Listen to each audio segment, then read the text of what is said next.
Semana 3 do nosso plano de ensino tutorado, PET 6. Caros alunos, nós vamos estudar um pouco mais sobre o existencialismo. E a grande figura dessa semana é o Søren Kierkegaard, filósofo dinamarquês, nasceu em 1803 na Dinamarca e ele morre também na Dinamarca.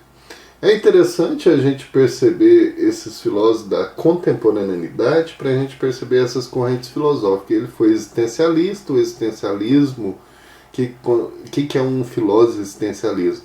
É uma nova visão de mundo, não é mais a partir da essência das coisas, daquilo que é dado, mas a partir da existência, né? Do ser humano subjetivo aí, que faz escolhas certas ou erradas. Interessante nesse sentido, principalmente para os jovens entender, né, a importância do dia a dia da vida. Não quer dizer que vai justificar todos os nossos erros, né? Que no título nós temos um erro, porque o nome dele termina com D, né? Faltou um D aqui. Então ele foi filósofo, teólogo, poeta e crítico social, né? Sua filosofia praticamente não constitui um sistema, igual a gente vê em outras filosofias. Ele até se opõe às filosofias idealistas, racionalistas, em especial ao sistema de Hegel, filósofo aí do século XVIII, aos XVIII, XIX, as quais acusava de se afastar da realidade humana, né? O que é a realidade humana? Se você pergunta para qualquer pessoa mais simples, que não tem todo um arcabouço aí intelectual, vai dizer que é aquilo que está no dia a dia, aquilo que vive. Então o existencialismo, ele preserva isso. Defendeu o que ele defende a necessidade de uma filosofia ter como centro de atenção a existência humana e refletiu alguns de seus aspectos, tais como a angústia, o desespero, problemas que não teriam sido nunca abordados pela filosofia tradicional, né, a tradição filosófica. Por isso que ele é considerado o primeiro existencialista, se a gente for perceber. Interessante que as suas obras, por exemplo, as principais obras que ele tem, o conceito de angústia, que é uma delas, desespero humano, e temor e tremor. Então você vê que ele trabalha questões da existência mesmo. O indivíduo é o indivíduo. Então nas filosofias tradicionais, o Kierkegaard sempre alertou que o indivíduo subjetivo, pessoal, sempre estava ausente no discurso filosófico. Aí nós estamos falando aqui do indivíduo e não do individualismo. Porque como vai defender algumas teorias mais conservadoras, igual vocês podem perceber no texto 2, logo abaixo. Se vocês forem ler, é um texto todo ideológico, que ele baseia no neoliberalismo, onde quanto mais você é individualista e egoísta, melhor para o capitalismo e melhor você vai ser feliz. Então a ideia dos conservadores, eles defendem mesmo um individualismo mais centrado principalmente no sistema capitalista.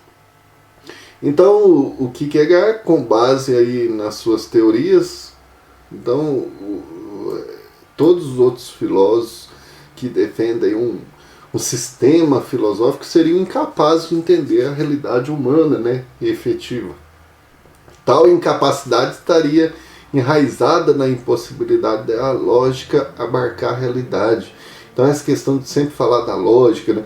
A lógica não pode tratar da realidade humana efetiva, pois a contingência, aquilo que a gente chama de contingência na filosofia, é aquilo que acontece pelas escolhas do ser humano, né? Sem ele planejar o que é de maneira e pode ser de outra, pertence também a essa realidade, nunca é tratado, faz parte da sua essência. Então sempre foi considerado aquilo como um erro, né? O ser humano que faz suas escolhas, ou se faz as escolhas de forma aleatória, ou aquilo que acontece sem perceber é algo dissonante da natureza, né? Como se fosse algo realmente que escapa à razão. Aquilo que escapa à razão não é bem visto.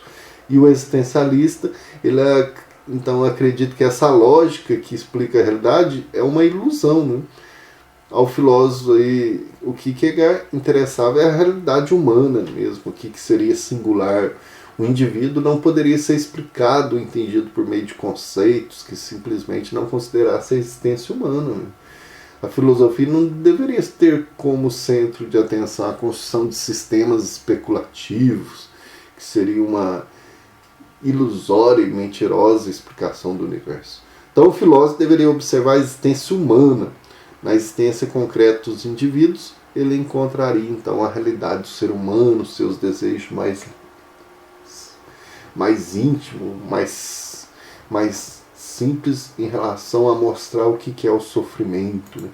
Diferente do que defendia os sistemas racionalista e idealista, a existência humana não seria determinada por uma necessidade racional na qual o destino estaria traçado de antemão. A existência real aí que a gente experimenta, né, e concreta de uma pessoa estaria marcada pelo contingente, ou seja, as ações e as decisões do indivíduo o levariam para diversas situações, as quais poderiam beneficiá-lo ou prejudicá-lo. Então a existência estaria relacionada à possibilidade, isto é, aquilo que poderia ou não acontecer. Em certa medida, a existência seria um salto no escuro. A maior desgraça, porém, não seria o resultado de decisões infelizes, mas sua possibilidade, a indeterminação permanente, o estado de equilíbrio instável da vida. A existência seria sempre um talvez, e a iminência de um fracasso ou de um nada. Então, para o existencialista, isto é o importante, né? Aí vem a questão da angústia. A angústia seria, então, um sentimento aí relacionado à liberdade, ou seja, a possibilidade de escolher. Sartre já dizia, né, o filósofo Jean-Paul Sartre, diria a obrigação de escolher. Então, a angústia sempre fez parte do ser humano, e nesse sentido, quanto mais liberdade você tem, mais angustiado você fica. Essa liberdade seria uma característica aí própria nossa do ser humano, pois nenhum outro animal poderia escolher conscientemente as coisas. No entanto, embora o destino dependesse das escolhas do indivíduo, nada garantiria que eles teriam uma vida boa ou miserável. Ele teria responsabilidade sobre o que lhe aconteceria, porém não seria capaz de controlar os fatos, pois o contingente seria uma das marcas de sua existência. Então essa situação de escolha, de liberdade, ela provoca angústia, que é um sentimento próprio da nossa existência humana. O ser humano pode tentar continuamente superar seus limites, buscando conciliar suas capacidades e expectativas. De acordo com Kierkegaard, a incapacidade de harmonizar necessidades finitas e infinitas leva a gente ao desespero. Por isso a angústia e o desespero. Quanto mais assim eu estou livre para escolher e mais opções que vão tendo, eu tenho uma certa angústia na vida. E essa angústia pode levar ao desespero. Então a angústia, ela decorreria aí na nossa relação com o mundo, né? Diante de tantas situações, acontecimentos, relações. E o desespero se manifestaria quando o indivíduo olhasse, eu olho para mim e percebo que é muita coisa, nossa, tem muita coisa que está acontecendo, muita coisa que eu tenho que escolher, aí me dá um desespero. Para Kierkegaard, o ser humano seria uma síntese entre o finito e infinito, temporal e eterno, liberdade, necessidade, corpo e alma. Então eu sou fraco, sou forte, mas sou fraco. Então o eu, por sua vez, seria a consciência da relação que se estabeleceria entre os termos envolvidos. O eu seria uma síntese instável que buscaria aí conciliar as necessidades finitas e as infinitas, né? Essa situação de impossibilidade que estaria no centro da constituição do eu e do indivíduo causaria o desespero. O desespero seria uma espécie de doença do eu.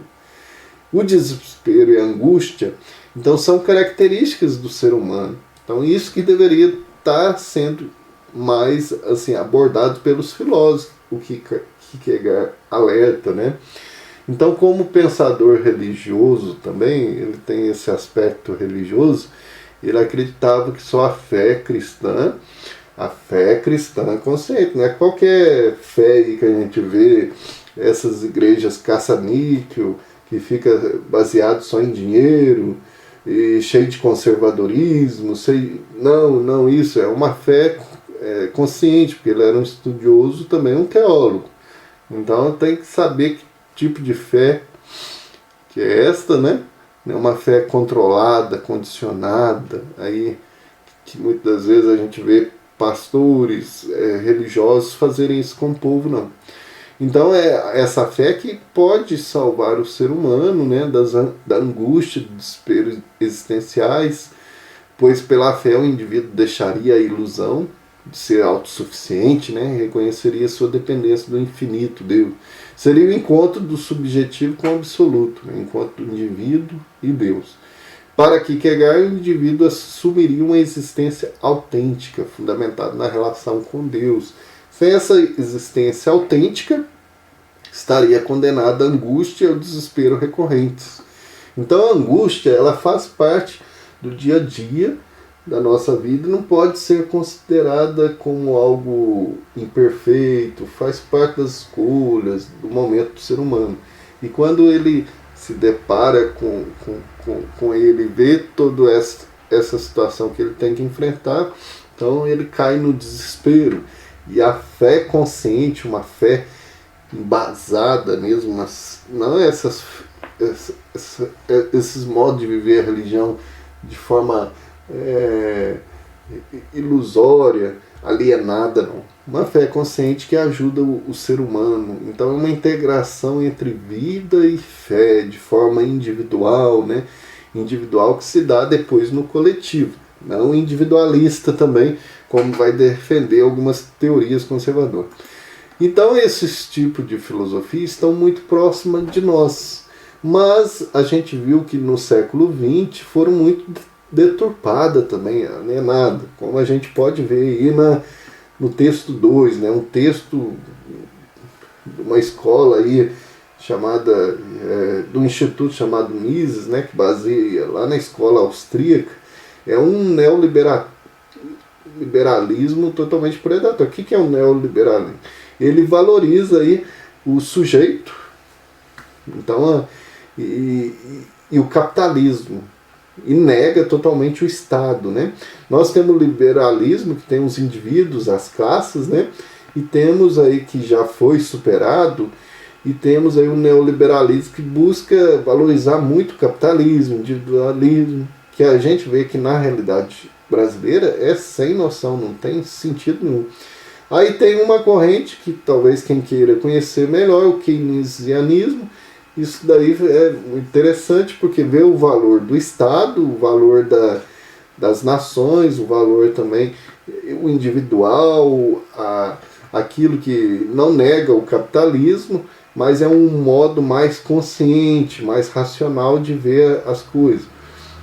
É contrário do que a gente vai ver aqui nesse texto todo ideológico aqui que colocaram para contrapor também, para a pessoa diferenciar daquilo que é de Kierkegaard. Todo o subjetivismo, esse individualismo que é defendido no texto, é totalmente contrário às ideias de Kierkegaard. Então mistura muito conceito aqui, coletivismo, não tem nada a ver esse texto aqui com a semana. É para o jovem mesmo ler e ter consciência, saber ter uma crítica sobre aquilo que diferencia. Não pensar que tudo que é de filosofia é bom, né? Que é colocado aí para você ler. Tem que ser um ensino mais consolidado. E a atividade dessa semana são aí 3, né? Atividades fechadas, objetivas, baseadas na filosofia de Kierkegaard. Bons estudos, boa leitura, bons aprofundamentos e até a nossa próxima aula.